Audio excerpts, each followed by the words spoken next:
এই বাইকে আমি রাখুন না বন্ধু, থাক একটু আইতাছি আমি। কিরে রাসেল, হঠাৎ করে আমার দোকানে আসলি? কিস্তিতে ফোন লাগবো নাকি? না ভাই, কিস্তিতে ফোন নিতে আসি নাই। তাহলে? আসছি ভাই, আমার বাইকটা সেল করুন। আপনি না আমার বাইকটা নিবার চাইছিলেন।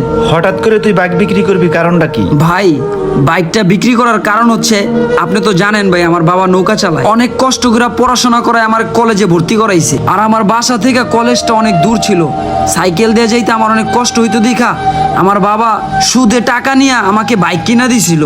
সেই সুদের টাকা আমার বাবা ঠিক সময় না দেওয়ার কারণে আমার বাবার গায়ে হাত তুলছে, অনেক অপমান করছে। তাই ভাবলাম শখের বাইকটা বিক্রি করে আমি সুদের টাকা সব শোধ করে দিব।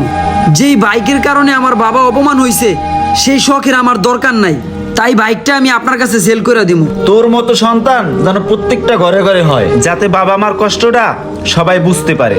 আচ্ছা ঠিক আছে, তোর বাইকটা আমি কিনতে আসি, তুই যে দাম বলছিলি পুরোটাই তোর দিতে আসি। এই নে, পুরো টাকা এখানে আছে। ঠিক আছে ভাই, আপনাকে ধন্যবাদ দিয়ে আর ছোট করতে চাই না, এই বিপদের সময় আপনি আমার পাশে দাঁড়াইছেন।